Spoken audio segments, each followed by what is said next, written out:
کہہ لیں کہ مالی لحاظ سے امداد کی راجہ صاحب محمود آباد، آپ نے شاید سنا ہو، پاکستانی سب بیٹھے ہیں کہ راجہ صاحب کا ایک بہت بڑا کنٹریبیوشن ہے پاکستان بنانے میں. تو یہ مرحوم ان کے راجہ صاحب محمود آباد جو تھے ان کے پوتے تھے، جو قائد اعظم کے کہہ لیں کہ فائنینشیل سب سے بڑے سپورٹر مانے جاتے تھے، کہ انہوں نے اپنی ساری جو جاگیر تھی پاکستان بنانے میں لگا دی. ان کے خاندان کے بہت سے لوگ پاکستان آ گئے تھے، پھر وہ خود نہیں آئے تھے، پھر وہ یہاں UK آ گئے تھے، پاکستان نہیں آئے تھے. آپ جانتے ہیں کہ اختلافات ہو گئے تھے. شیعہ جو جتنے بھی اس وقت نواب تھے، زیادہ تر آپ کو پتہ مسلمان 70% جو نوابیاں تھیں. میں یہ بولوں سب ایک تاریخچہ، لوگ برا تو نہیں بنا لیں گے کوئی؟ تو ایک تاریخچہ دے رہا ہوں تھوڑا سا پاکستان کا، چلیں اس کو زیادہ کیونکہ پاکستانی بیٹھے ہیں، ہسٹری تھوڑی سی دے دیتا ہوں آپ کو. جب انگریزوں کا زمانہ تھا تو 70% جو نواب تھے، جو راجہ تھے، وہ مسلمان تھے، کیونکہ انگریزوں سے پہلے مغلوں کی حکومت تھی. تو مغلوں نے جو نواب بنائے، جو مختلف جگہوں پہ اپوائنٹ کیے تھے، وہ سب مسلمان تھے. تو 70% رجواڑے، نوابیاں، وہ سب مسلمانوں کی تھیں، اور اس میں زیادہ تر شیعہ تھے. یہ آپ کو اندازہ ہے. اب تو انہوں نے چینج کر دیا، کسی افریقہ کے نام کا، افریقی آدمی کا نام لکھ دیا، لیکن وہ کہتے تھے کہ the richest man to have ever lived, وہ تھے نظام حیدرآباد دکن، انڈیا کے جو نظام تھے، عثمان علی خان، اور ان کو وہ بھی شیعہ تھے، وہ بھی کنورٹڈ شیعہ تھے. ان کا نام عثمان علی خان، ان کے والد وغیرہ نہیں تھے، ان کی والدہ شیعہ تھیں، زہرا بیگم، جس کے سے وہ شیعہ ہو گئے تھے. اور انہوں نے پاکستان کا اسٹیٹ بینک بنانے کے لیے 5000 من اس زمانے میں سونا دیا تھا. یہ آپ کو شاید نہیں پتا ہوگا. چلیں اب پاکستان کی تھوڑی سی تاریخ بتا دیتا ہوں کہ پاکستان بنانے میں سب سے زیادہ جو کردار ادا کیا وہ سارا شیعوں نے اس زمانے میں. تو ان کے جو وزیر تھے انہوں نے کہا کہ پاکستان کا اسٹیٹ بینک جو ہے وہ نہیں بن پا رہا کیونکہ اس کے پاس گولڈ نہیں ہے. تو ان کا ٹھیک ہے، ہماری طرف سے ایک جہاز سونے کا دے دیں. تو ان کا حضور اگر آپ 2 جہاز دے دیں گے تو کون سی کمی آ جائیں گی. تو انہوں نے 2 جہاز اس زمانے میں 5000، یعنی من ہوتا ہے 40 کلو کا، تو 5000 ٹائمز 40، تو 200 کلو گرامز انہوں نے 200 ٹن سونا انہوں نے پاکستان کے لیے دیا. لیکن سب سے زیادہ جو قربانیاں ہیں وہ راجہ صاحب کے خاندان کی، جو شیعہ تھے. اور پھر بہرحال اب میں ساری تفصیل میں نہیں جاؤں گا، چاہے نواب رامپور ہیں، جتنے بھی ہوں، یہ سب شیعہ تھے، اور انہوں نے پاکستان بنانے میں. پھر محمود آباد اسٹیٹ تھی خود، لیکن لکھنؤ میں ان کی ساری جاگیر، اور یہ امام بارگاہوں کی تعمیرات میں. پھر جب وہ کربلا معلیٰ گئے تھے، اس وقت پاکستان نہیں بنا تھا، تو انہوں نے کہا تھا کہ یہاں کی زمین خرید کے ہندوستان کے زائرین کے لیے وقف کر دو، جو زائر آئے گا وہ میرے مہمان رہے. اس زمانے میں، اب سے اوور 100 ایئرز اگو، جب وہ گئے تھے 20 سے 30s میں ظاہراً زیارت پہ، تو انہوں نے 1/3 کربلا وقف کر دیا تھا زائرین بر صغیر کے لیے. آج وہاں پہ نہ نام ہے، نہ نشان ہے، نہ لوگوں کو معلوم ہے. اسی لیے آغا سستانی کا فتویٰ ہے کہ کربلا میں 1 بالش زمین بھی خریدنا بیچنا حرام ہے. کیوں؟ اتنی مرتبہ لوگ خرید کے وقف کر چکے ہیں کہ یہی نہیں پتا کس کی وقف ہے، اور پھر بعد میں دوبارہ کس نے وقف کی ہے. تو یہ تاریخچہ ہے ان کے خاندان کا. اور یہ مرحوم کے لیے کہ بچپن میں جب جوانی میں بیمار ہو گئے تھے تو ان کی والدہ نے ان کے اوپر تابوت رکھا تھا، اور اس کے بعد یہ ماشاءاللہ 98 کے ہو کے ان کا انتقال ہوا. ان کو بہت پھر اللہ نے توفیق دی، اور صحت مند تھے کہ انہوں نے بے انتہا خدمات انجام دی. میں بہت زیادہ تفصیل میں نہیں جاؤں گا، لیکن ان کے خاندان کا بہت زیادہ کنٹریبیوشن ہے. پاکستان شیعوں نے بنایا تھا، آج وہاں پاکستان میں شیعہ اچھوت بن گئے. آپ کو پتہ ہے محمد علی جناح شیعہ اثنا عشری تھے، اسماعیلی تھے، بورن آغا خانی تھے، اور 1913 میں شیعہ اثنا عشری ہو گئے تھے. یہ میں سارا اردو میں پڑھ رہا ہوں. تو شیعہ اثنا عشری ہو گئے تھے 1913 میں، جب ماس کنورژن ہوا خوج اسماعیلیوں کا تشیع کی طرف. تو اس زمانے میں وہ بھی 1913 میں شیعہ اثنا عشری ہو گئے تھے، اور انہوں نے 1 روپیہ اپنی فیس اس زمانے میں دی لائف ٹائم ممبرشپ کے لیے خوجہ جماعت کے اندر. تو پاکستان شیعوں کا اس میں بہت بڑا کردار ہے. بنانے والے محمد علی اور فاطمہ تھے، محمد علی جناح اور فاطمہ جناح، یعنی انہوں نے بنایا.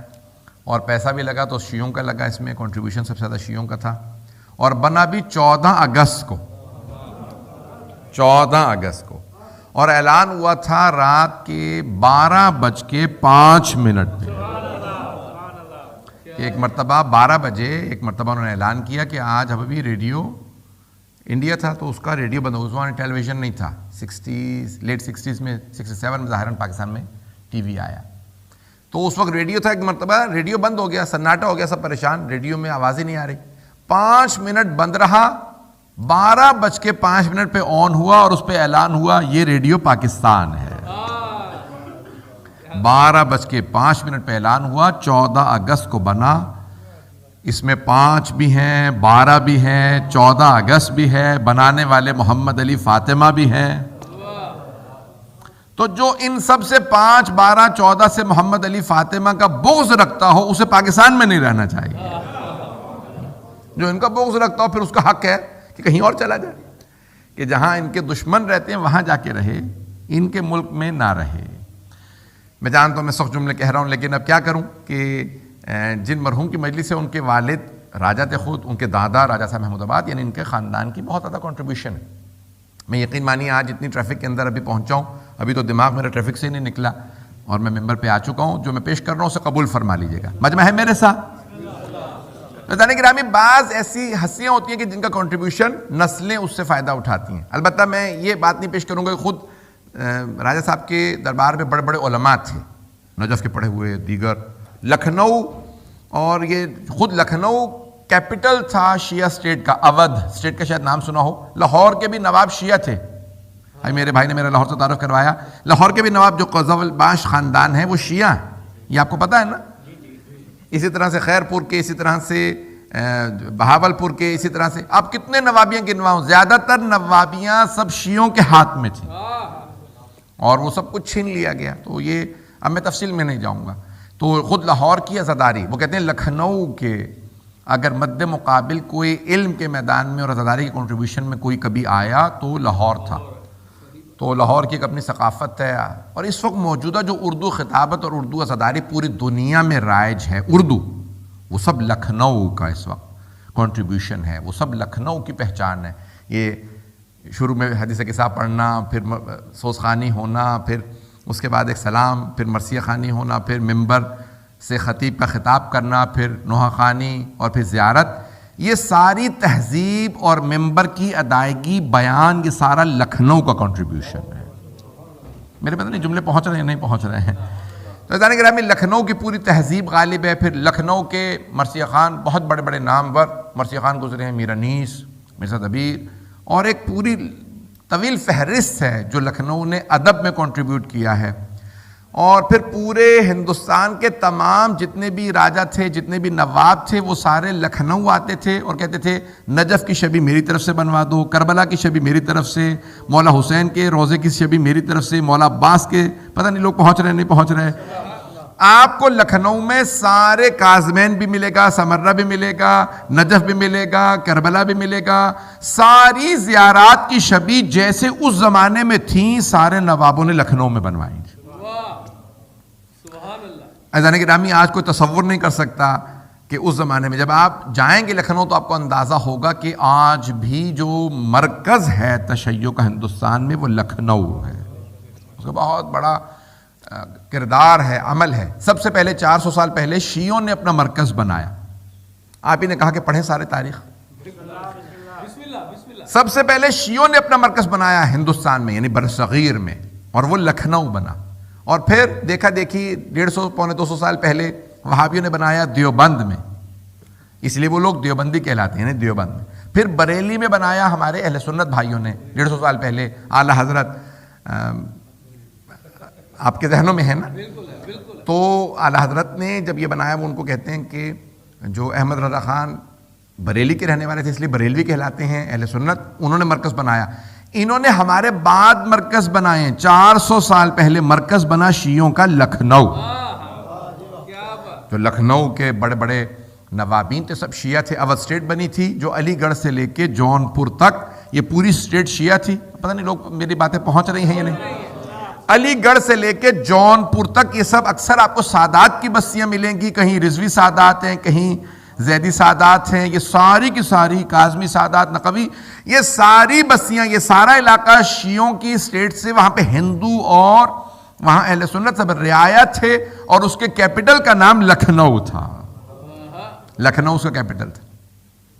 اور وہاں پہ آپ کو ساری چیزیں ملے گی, جو ندی ہے وہاں پہ ساری تہذیب, حتیٰ لکھنؤ کے آپ جانتے ہیں نا کہ الناس علی دین ملوکہم, لوگ جو ہیں وہ اپنے بادشاہوں کے دین پہ ہوتے ہیں.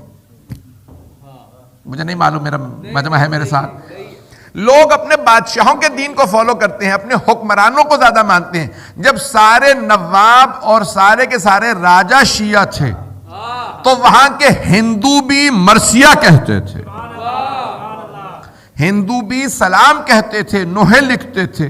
آپ بڑے بڑے مشہور آپ کو مل جائیں گے, چنو لال دلگیر کا جو سلام آج تک سلام, یعنی آپ کے ذہنوں میں ہوگا, مرثیہ آج تک مشہور ہے, خود پاکستان کی ٹی وی سے پڑھا جاتا ہے. ایک ہندو نے لکھا, یہ پتا تھا آپ کو, ایک ہندو نے لکھا ہے. چنو لال دلگیر ہندو تھے. عزیزان گرامی کیوں؟ کیونکہ خود نوابین عزاداری میں شب عاشور اور شام غریباں ننگے پاؤں آتے تھے عزاداری کرنے.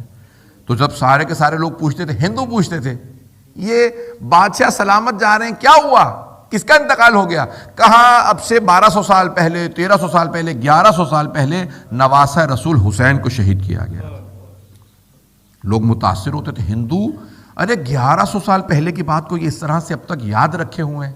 عزیزان گرامی یہ ساری تہذیب ڈیویلپ ہوئی. آپ کو پتا ہے کہ میجورٹی جو برصغیر پاک و ہند کے لوگ ہیں وہ کنورٹڈ ہیں, اور یہ سارے اس تبلیغ کے اثر میں عزاداری کی وجہ سے کنورٹ ہوئے ہیں. یہ سید الشہداء علیہ السلام کے صدقے میں برصغیر پاک و ہند میں آج آپ کو اتنے شیعہ ملتے ہیں. عزیزان گرامی یہ ان تمام خاندانوں کا کنٹریبیوشن تھا. اگر آج بھی آپ چلے جائیں نا ہندوستان میں تو وہاں پہ ملتا ہے. میں گیا, یقین مانیے امام باقبہ کے ساتھ, ہم پاکستان میں نہیں باہر نکل سکتے سیکیورٹی کے بغیر, لیکن ہندوستان میں اگر آپ چلتے ہیں تو ہر آدمی احترام کرتا ہے. اس کا مطلب ہے یہ حسین والا ہے, یہ اس کا لباس بتا رہا ہے یہ حسین ابن علی کے ماننے والے ہیں. عزیزان گرامی جو عزت و احترام ہندوستان میں آپ کو امام حسین علیہ السلام کی ملے گی, آپ خود حیران رہ جائیں گے کہ لوگ اتنی عقیدت رکھتے ہیں حضرت امام حسین علیہ السلام سے. میں جو جملے پیش کر رہا ہوں اگر ان کو سن لیجئے گا, جو میں نے آپ کے سامنے پوری تاریخ پیش کی پاکستان کی, اور پاکستان میں پھر ہمارے حکمران آ گئے, پھر ڈکٹیٹرشپ آئی, بڑے بڑے انہوں نے بین لگا دیا کہ قائد اعظم کی زندگی میں اپنے مجلس نہیں ہونے دی. یہ آپ جانتے ہیں فاطمہ جناح مجلس رکھنا چاہتی تھی قائد اعظم کی, لیکن قائد اعظم کی مجلس نہیں ہونے دی. کس نے؟ ہمارے ہی پاکستان کے حکمرانوں نے, کیونکہ ہم نے اسٹیٹ لیول پہ ڈکلیئر کر دیا وہ شیعہ نہیں تھے. انہوں نے کہا لیکن ہم شیعہ ہیں. جنازہ گھر میں رکھا, مولانا انیس الحسن مرحوم نے, سید انیس الحسن رضوی نے ان کا جنازہ پڑھا گھر میں. باہر عثمانی صاحب نے پڑھا کہ نہیں, اسٹیٹ لیول پہ ہم نے ان کو سنی ڈکلیئر کیا کیونکہ میجورٹی سنی ہے, تو اس لیے آپ بھائی حاکم آپ کا شیعہ, سارے نوابین شیعہ, لیکن کیونکہ اسٹیٹ جو ہے وہ اہل بیت کی نہیں چاہتی تھی. قائد اعظم کی وصیت تھی میرے جنازے کے ساتھ 2 علم چلیں گے حضرت عباس علیہ السلام کی. یہ آپ کو پتا تھا, اور تصویروں میں کالا کر دیا جاتا ہے تاکہ علم نظر نہ آئے. پاکستان کے جو اسٹیٹ لیڈر تھے ان کی وصیت تھی میرے جنازے کے ساتھ مولا عباس کا علم چلے گا. آپ تصور کر سکتے ہیں؟ آج پاکستان کے بچوں کو پتہ ہی نہیں ہے. عزیزان گرامی وہ تصویر کے اندر وہ 2 علم چل رہے ہیں. آپ نے کبھی سوچا کہ یہ تصویر کے اندر کالا کالا کیوں نظر آ رہا ہے؟ کیونکہ اس زمانے میں اسٹیٹ نے کہہ دیا تھا کہ تصویر کے اندر علم نہیں دکھانے, کیونکہ ہر آدمی سوال کرے گا یہ کیا ہے. جب سوال کرے گا تو پھر لازماً اپنے اس قائد کے پیشوا کی طرف وہ لازماً گامزن ہوگا, اس کی رغبت پیدا ہوگی. ارے جسے میں قائد مانتا ہوں اس کا قائد عباس ابن ہے. میرے جملے پہنچ رہے ہیں عزیزان گرامی؟ یہ اسٹیٹ لیول پہ ہمیشہ بہت سے لوگ کہتے ہیں کہ بھئی کیا مطلب ہے. عزیزان گرامی اسٹیٹ لیول پہ ہمارے ساتھ تعصب برتا گیا, اور پھر وہی کچھ ہوا جو فاطمہ جناح کے ساتھ ہوا. میں زیادہ نہیں پڑھوں گا, سیاست زیادہ نہ ہو جائے. میں نے جتنا پڑھ دیا یہی بہت زیادہ سیاست ہے, مجھے بھی پھر جانا ہے 2 ہفتے بعد پاکستان.